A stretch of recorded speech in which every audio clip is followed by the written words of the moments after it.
स्वागत है आप सभी का पीएम से कहिए अपने मन की बात कार्यक्रम में और मैं हूं आपके साथ अपर्णा। कार्यक्रम का सिर्फ एक ही मकसद है और वो मकसद ये है कि हम जनता की आवाज को सीधा सरकार तक पहुंचाएं, जिसके बाद सरकार जनता की परेशानियां, उनकी समस्याओं को सुने और उस समाधान निकाल सके। तो चलिए बिना किसी देरी के शुरुआत करते हैं पीएम से कहिए अपने मन की बात कार्यक्रम की। कोरोना वायरस की नई लहर से महाराष्ट्र का हाल बेहाल होता दिखाई दे रहा है। आपको बता दें कि धीरे धीरे कोरोना वायरस के जो नंबर हैं वो महाराष्ट्र के अंदर लगातार बढ़ रहे हैं और यही वजह है कि महाराष्ट्र की कई जगहों पर लॉकडाउन का भी खतरा मंडराने लगा है। जी हां, आपको बता दें कि नागपुर और अकोला समेत महाराष्ट्र की कई जगहों पर लॉकडाउन लगा दिया गया है और लगातार सख्ती बरतने के भी निर्देश जारी किए गए हैं। इसी पर महाराष्ट्रवासी क्या कुछ कह रहे हैं, आइए सुनते हैं। जैसे कि हम सब जानते हैं कि ये कोरोना वायरस का एक समय था कि जब पूरा लॉकडाउन लगाया गया था, सभी चीज़ को बंद किया गया था।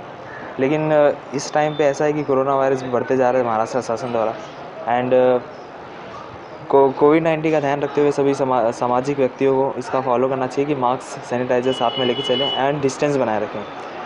कोविड-19 को अगर रोकना है तो डिस्टेंस ज़रूरी है। डिस्टेंस नहीं रहा तो ये और भी ज़्यादा फैलते जाएगा, इसलिए हमें यहाँ इस चीज़ का ध्यान रखते हुए महाराष्ट्र शासन द्वारा नियमों का पालन करना चाहिए एंड सैनिटाइजर, मास्क बहुत ज़रूरी है, इसे अपने पास रखना चाहिए। जय हिंद, जय भारत। महाराष्ट्र में जो कोरोना के रुग्ण बढ़ रहे हैं, इसके लिए महाराष्ट्र की जनता ही जिम्मेदार है, क्योंकि महाराष्ट्र की सरकार बार बार जनता को नियमों का पालन करने के लिए आदेश दे रही है, फिर भी लोग मास्क, सैनिटाइज़र, ये सब सोशल डिस्टेंस, ये सब नियमों का पालन नहीं कर रही है।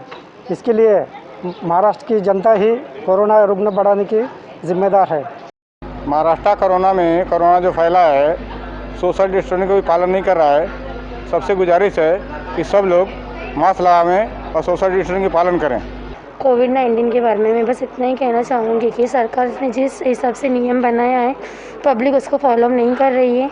जो सरकार ने नियम बनाया है, जो भी अनुशासन है वो पालन करें, सैनिटाइज़र का यूज़ करें और मास्क को यूज़ करें।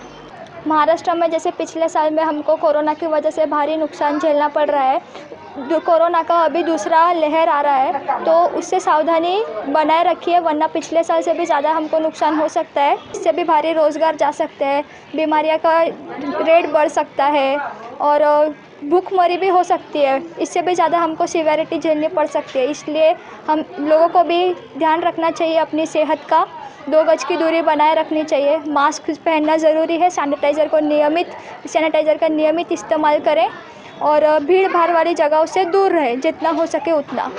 पिछले 1 साल से महाराष्ट्र में कोरोना की स्थिति बनी हुई है, तो इस पूरे साल महाराष्ट्र और साथ में पूरा देश बंद था, कोरोना की वजह से लॉकडाउन था।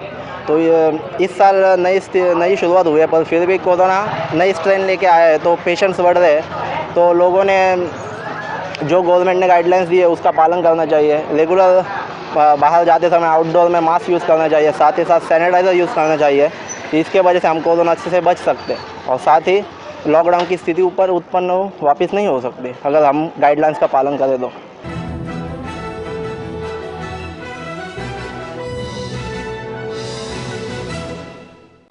आर्थिक राजधानी ही नहीं बल्कि राष्ट्र राजधानी यानी कि दिल्ली में भी कोरोना का हाहाकार मचा हुआ है। एक बार फिर से कोरोना के लगातार बढ़ते आंकड़ों ने सरकार की चिंता बढ़ा दी है और यही वजह है कि सरकार कोरोना के खिलाफ कड़े कदम उठा रही है और लोग भी इससे खौफ में हैं और लोगों के अंदर भी चिंता बढ़ रही है और यही वजह है कि लगातार हमें प्रिकॉशंस लेते रहना है। कोरोना का जो काल है वो अभी खत्म नहीं हुआ है, इसीलिए अपना ध्यान रखने की अभी भी बेहद जरूरत है। चलिए जानते हैं दिल्ली वासी इन बढ़ते मामलों को लेकर क्या कुछ कहना चाहते हैं। इस पर मेरा यही सोचना है कि जब तक हम ही सीरियस नहीं होंगे तो ये बीमारी दूर नहीं हो सकती और WHO ने इसको महामारी घोषित करा है, तो लोगों को ये सोचना चाहिए कि हमें हमारी सेफ्टी हमारे हाथ में, हम मास्क लगा के रखें, सैनिटाइज़र यूज़ करें, समय समय पर हाथ धोएं, अपनी सेफ्टी खुद अपना आप को देखें और दूसरों को भी, मतलब जहां अगर देखें कि मास्क नहीं है तो उसको भी सचेत करें कि वो मास्क लगाएं। तो मैं यही चंद बातें कहना चाहूँगी कि अपने आप को ही लोग बाग मतलब लेकर चले, प्रोटेक्शन खुद ही लेकर चले, सैनिटाइज़र वगैरह जहाँ जगह भी जा रहे हैं वो तो मास्क लगा कर ही जाएँ। लोग अभी तक जागरूक नहीं हैं और महाराष्ट्र में लॉकडाउन की संभावना है और दिल्ली के लोग अभी तक जागरूक नहीं हो रहे हैं, मास्क नहीं लगा रहे हैं अगर ऐसे ही चलते रहे तो मतलब यहाँ पे भी लॉकडाउन की संभावना हो जाएगी।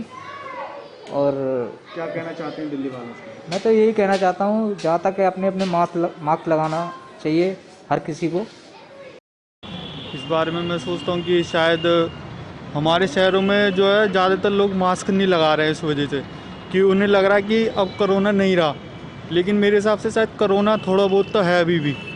फिर जागरूक तो तभी होंगे जब सरकार कोई सख्त एक्शन लेगी, शायद इस पे जब ही होएगा, क्योंकि अभी तो कुछ मेरे को लग नहीं रहा कि लोगों में इतनी जागरूकता फैली है अभी, क्योंकि अब वो बिना मास्क के निकल जाते हैं, अब उन्हें कोई डर ही नहीं है। यहाँ तक कि कुछ पुलिस वाले भी तो ऐसे ही जा रहे हैं बाइकों पे। इस तो मेरा ये सोचना है, जो गवर्नमेंट बोल रही है उसको प्लीज़ मानो, क्योंकि ये बीमारी बहुत ख़तरनाक है। जिसको होती है उसे पता है। आप सोचते हो कि अरे कुछ नहीं होता, अरे हम हाथ नहीं धोएंगे तो मतलब अरे हमें कहाँ होने वाली है, हम तो बहुत खाते पीते हैं, बट ऐसा कुछ नहीं है। जो बहुत हेल्दी है ना उनको भी ये बीमारी हो रही है। तो प्लीज़ जो गवर्नमेंट बोलती है उसको ज़रूर माने, और 2 गज की दूरी, मास्क ज़रूरी और हैंड वॉश ज़रूर करें। और मैं तो खुद इस चीज़ को फॉलो करती हूँ, तो प्लीज़ आप सबसे चाहती हूँ कि आप भी फॉलो करें।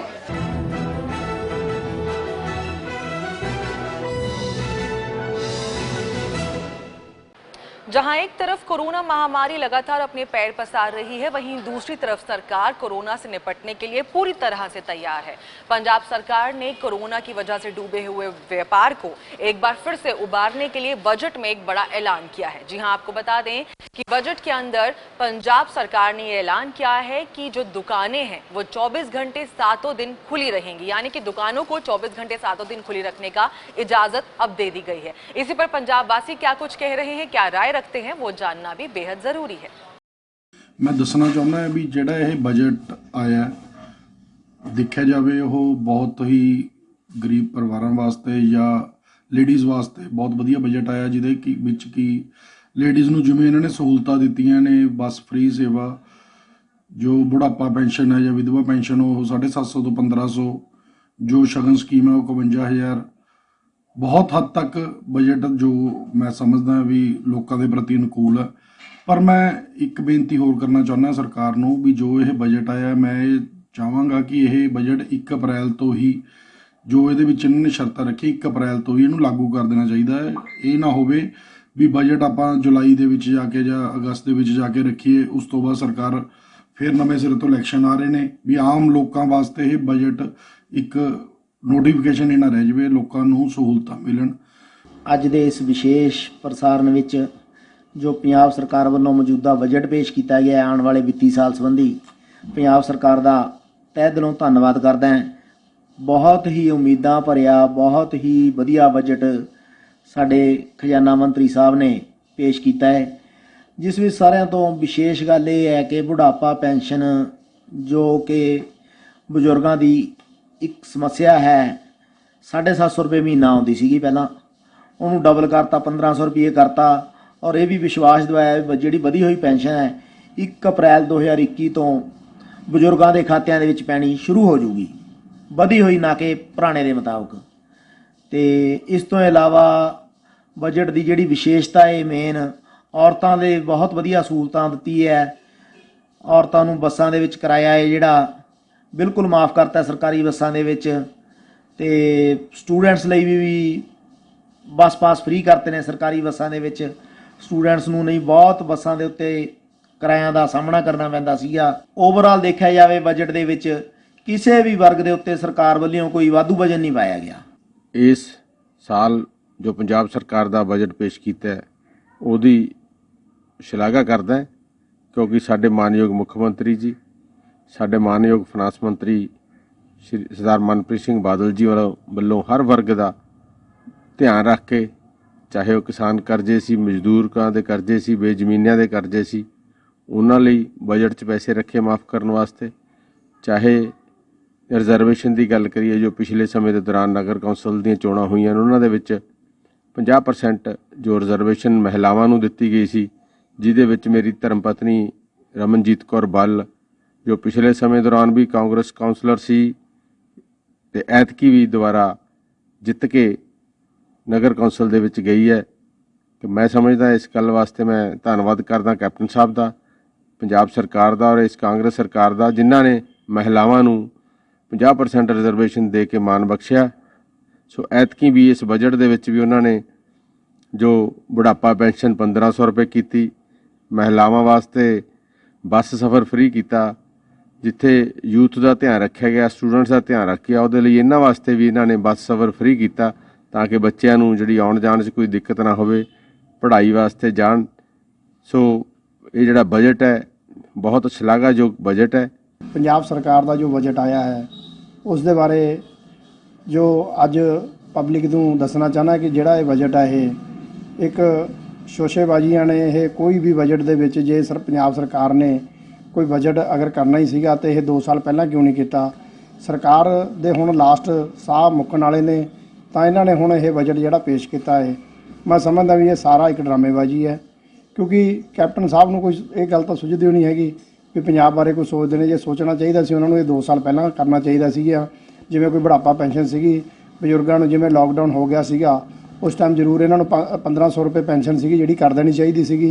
जोड़े आटा दाल वाले कार्ड से वो कई लोगों के कटे गए गरीब परिवारों के, वो क्यों नहीं इन्होंने राशन है जोड़ा क्यों नहीं इन्होंने जिहड़ियां अपने नीले कार्डां वाले सीगे उन्होंने राशन क्यों नहीं दिता हैगा। मैं ये चाहना भी जिहड़ा पंजाब सरकार दीयां ये गल्लां बातां ने ये सब एक जुमलेबाजी है, ये कुछ नहीं हैगा। लास्ट स्टेज ते सरकार है। पिछले समय ਦੇ ਵਿੱਚ ਵੀ 4 ਸਾਲ ਦੀ ਜਿਹੜੀ ਸਰਕਾਰ ਰਹੀ ਉਹਦੇ ਵਿੱਚ ਵੀ ਜਿਹੜੇ ਬਜਟ ਆਏ ਨੇ ਆਪਾਂ ਸਾਰੇ ਭਲੀ ਭਾਤੀ ਜਾਣੂ ਆ। ਸਰਕਾਰ ਦੇ ਬਜਟ ਤੋਂ ਸਾਰਿਆਂ ਨੂੰ ਪਹਿਲਾਂ ਤਾਂ ਜਿਹੜੀ ਇਹ ਸਰਕਾਰ ਬਣੀ ਲੋਕਾਂ ਨਾਲ ਵਾਅਦਾ ਕਰਕੇ ਲੋਕਾਂ ਨਾਲ ਜਿਹੜੀ ਵਾਅਦਾ ਖਿਲਾਫੀ ਕੀਤੀ, ਝੂਠ ਬੋਲ ਕੇ ਸਰਕਾਰ ਬਣਾਈ। ਜਦੋਂ ਤੋਂ ਸਰਕਾਰ ਬਣੀ ਉਦੋਂ ਤੋਂ ਲੈ ਕੇ ਹੁਣ ਤੱਕ ਕੋਈ ਵੀ ਇੱਕ ਵੀ ਇਹੋ ਜਿਹਾ ਕੰਮ ਨਹੀਂ ਸਰਕਾਰ ਨੇ ਕੀਤਾ ਜਿਹਦੇ ਨਾਲ ਕੋਈ ਕਿਸੇ ਦਾ ਕੋਈ ਭਲਾ ਹੋਇਆ ਹੋਵੇ। कोई भावें कोई सरकारी मुलाजम आ, भावें कोई नौजवान ने, कोई सरकारी मुलाजमान नूं कोई टीए नहीं, कोई डीए नहीं, कोई नौजवानों नूं कोई नौकरी नहीं, किसी तरह की कोई हुण तक कोई राहत नहीं दी गई। इत्थों तक कि जिहड़े वादे कीते सी कोई शगन स्कीमां नूं लैके होर वो पिछले 4 साल दौरान कोई नहीं कीते। ते जदों हुण 6 महीने बाद कोड ऑफ कंडक्ट लग जाना ते आ हुण लोकां नूं झांसे दे विच दुबारा जिहड़ा इन्हां ने कोशिश कीती है कि असीं लै लांगे, पर हुण लोग सियाणे ने।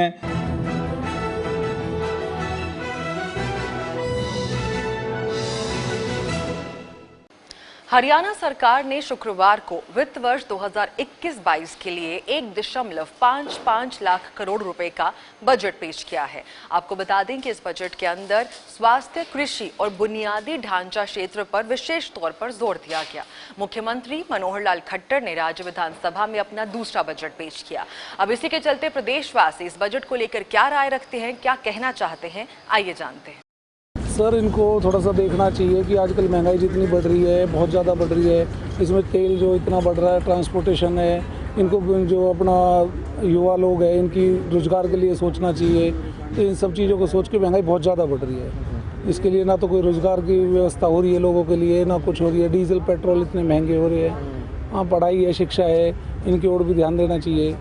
बस यही है कि थोड़ा सा इसको देखना चाहिए। महंगाई के लिए तो क्या बताइए इनका, अब इस चीज़ के लिए मेन तो हमारा जो पर्पस है वो डीजल का, पेट्रोल का, इन चीज़ों का है, क्योंकि हमारे तो ट्रांसपोर्ट का काम है और भी है। और इसके अंदर तो इन लोगों को सोचना चाहिए कि भाई आज की डेट में 100 के पार डीजल पेट्रोल हो रहे, बताओ का आदमी क्या करेगा। देखो, जो बजट आज पास किया गया है उसमें जो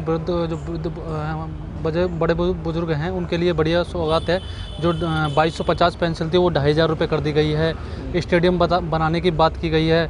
और ख़ास तौर पर मैं सरकार से गुजारिश करना चाहूँगा कि उन्हें महंगाई पर ध्यान देना चाहिए। जैसे सिलेंडर अब 850 रुपये का हो चुका, डीजल 95-100 रुपये लीटर पहुँच रहा है, डीजल के दाम बढ़ते जा रहे हैं। तो महंगाई जिस तरीके से बढ़ती जा रही है ना, जिस तरीके से बजट पास किया उस तरीके से महंगाई को भी रोके सरकार। मैं यही कहना चाहूँगा।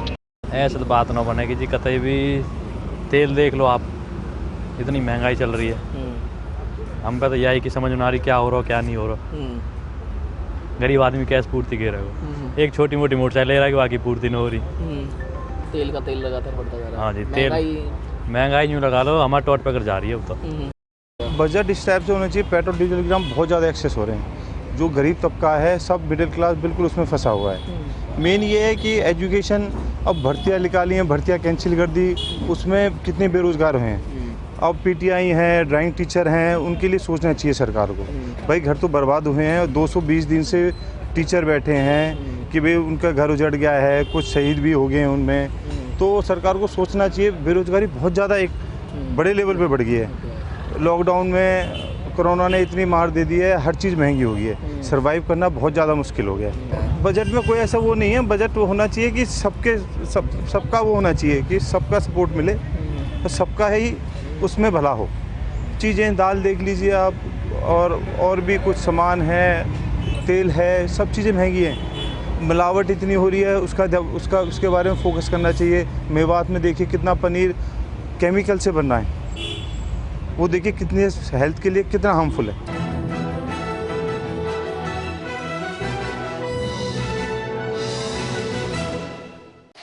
कृषि कानूनों को रद्द करवाने की मांग को लेकर पिछले 3.5 महीने से नेशनल हाईवे पर बैठे हुए किसानों ने अब गर्मी की तैयारी शुरू कर दी है। जी हां, आपको बता दें कि गर्मियां आना शुरू हो गई हैं और इसके चलते ही नेशनल हाईवे पर ट्यूबवेल बनाए गए हैं और ज्यादा से ज्यादा पक्के निर्माण भी करवा दिए गए हैं।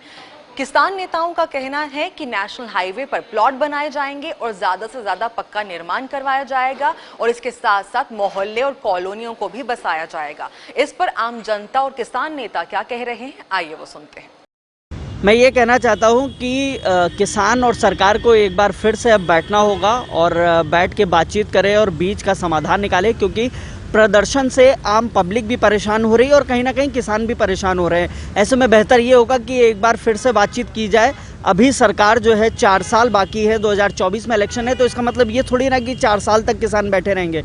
तो मैं यही कहना चाहूँगा कि बातचीत हो और कुछ पॉजिटिव रिस्पांस निकले। हम यही कहना चाहते हैं कि मोदी जी अपने मन की बात तो करते ही हैं, लेकिन उन्हें किसानों के मन की बात अब सुन लेनी चाहिए। बहुत दिन हो गए हैं किसानों को परेशान होते हुए, अब और ज़्यादा परेशान नहीं करना चाहिए। अब मोदी जी उनके मन की बात सुने और वो जो चाहते हैं उस हिसाब से कानून में जो भी बदलाव करने हो, कानून को बदलना हो या और भी कोई कदम उठाना पड़े, वो करना चाहिए। देखिए, मन की बात में हम यही कहेंगे कि पीएम मोदी जितनी जल्दी हो सके किसानों का जो भी हल है वो निकालें, किसानों से बातचीत करें। जैसे हमने पहले देखा, बीच में बातचीत होने लगी थी, 8-10 बारी के राउंड में बातचीत हुई, लेकिन उसके बाद कुछ नहीं हुआ।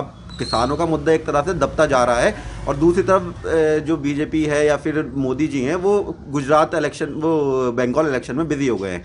तो लेकिन मैं यही कहना चाहूँगा कि किसान हमारे देश के अन्नदाता हैं और अन्नदाताओं की हमें सबसे पहले ज़रूरत है।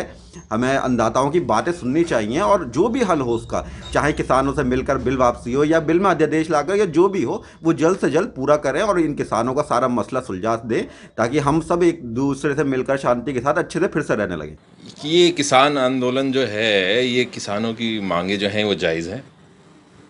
जो चीज़ कानून आप जिनके लिए ला रहे हैं, जब उन्हें ही मंजूर नहीं तो फिर सरकार को सुनना चाहिए, सरकार को उनकी बात माननी चाहिए, कोई तो हल निकालना चाहिए। किसान आंदोलन जो किसान चला रहे बिल्कुल सही है। इसमें जो है किसानों का पूरी तरीके से शोषण किया जा रहा है और इतना ही नहीं, भ्रष्टाचार को पूरा बढ़ावा दिया जा रहा है, कालाबाजारी को बढ़ावा देने का ये कानून है और किसान को बर्बाद करने का ये कानून है। मंडी ख़त्म कर दी जाएगी, व्यापारी उसे लूटेगा और उसको औने पौने दांव पर खरीदेगा और 4 गुने दांव पर बेचेगा और इससे किसान नहीं, गरीब आदमी का भी शोषण होगा और हालात ये हो जाएंगे कि गरीब आदमी को खाना नहीं मिलने का। किसान आंदोलन किसान जो कर रहे हैं उनकी तो सरकार सुनने को तैयार नहीं है और ये 100% सही है। मैं तो इस तरीके से देखता हूँ कि किसानों की जो समस्या है सरकार को ये सुननी चाहिए, बैठ के बात करनी चाहिए। 100 दिन तक किसान बैठे हुए हैं, जो समस्या है इस चक्कर में पब्लिक भी परेशान है, लोग भी परेशान हैं, तो ये समस्या बैठ के सरकार को देखनी चाहिए कि क्या दिक्कत क्या है।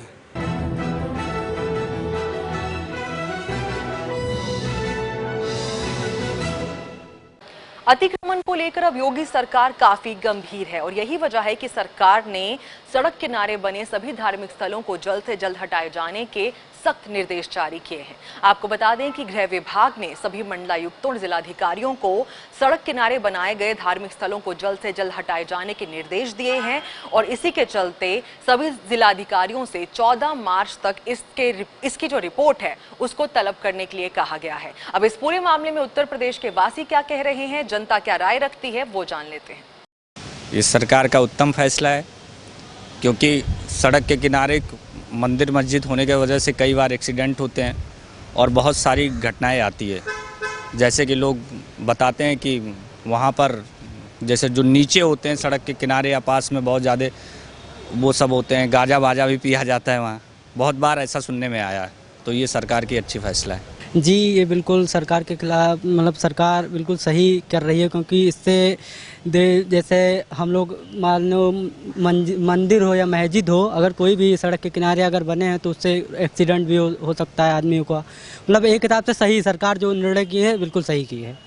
सरकार का फैसला उचित है, और जो रोड पे मंदिर मस्जिद पड़ता है उसको हटा के दूसरी जगह मतलब कर दिया जाए वहाँ से, क्योंकि दिक्कत होगी रोड बनाने में, इसलिए उत्तम फैसला है, सही है, ठीक है। यह सरकार का फैसला बिल्कुल सही है जो कर रही है, और अवैध ज़मीन पर जो भी कब्जा करे उनके खिलाफ सख्त से सख्त कार्रवाई होनी चाहिए और जल्दी से जल्दी होनी चाहिए। चाहे मंदिर हो या मस्जिद हो, गुरुद्वारा हो, कुछ भी हो, तुरंत हटाया जाना चाहिए उसे।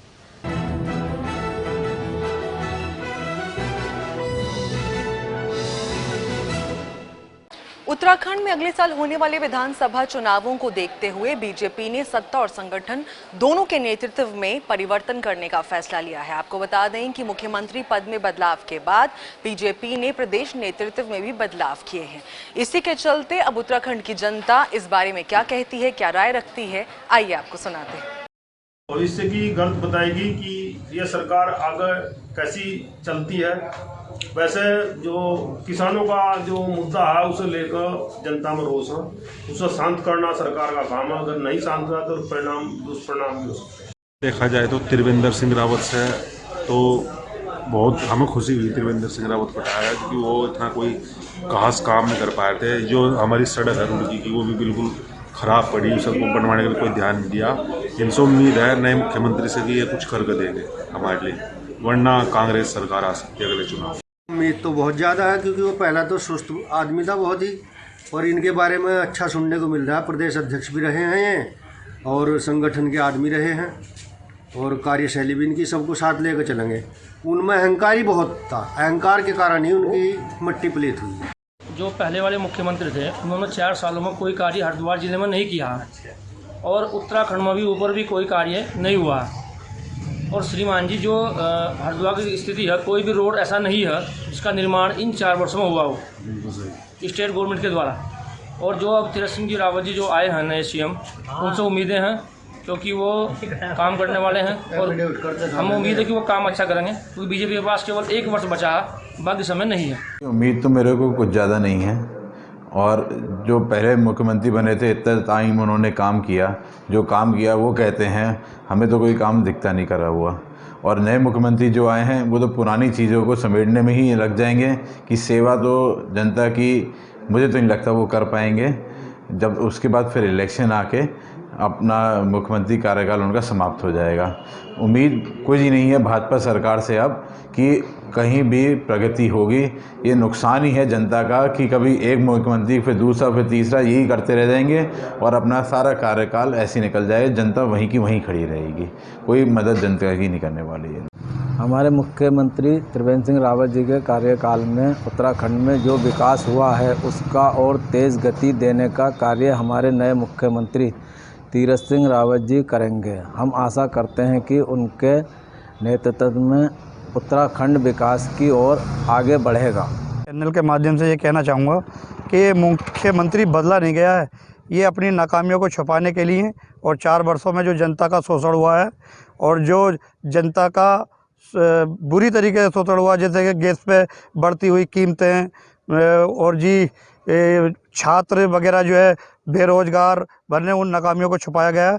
और बताते हैं कि डबल इंजन की सरकार है, इंजन तो 30 लगाया गया है मगर नाकामी बराबर देखने को मिल रही है बीजेपी सरकार से, इसीलिए कोई उम्मीद नहीं की जा सकती। इसलिए उत्तराखंड में नए सिरे से नई सरकार का गठन होना चाहिए और इनके मुंह पे एक तमाचा जनता को मारना चाहिए।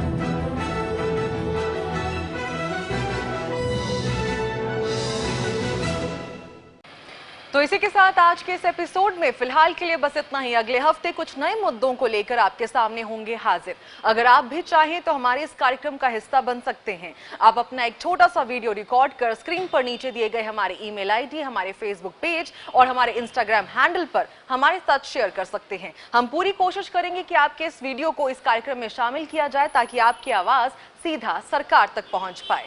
चलिए मुझे दीजिए इजाजत। आप अपना ख्याल रखिए और देश और दुनिया की तमाम बड़ी खबरों के लिए आप लगातार देखते रहिए JK 24/7 न्यूज। खबरों से अपडेट रहने के लिए JK 24/7 न्यूज के YouTube चैनल को आज ही सब्सक्राइब करें और Facebook पेज भी फॉलो करें।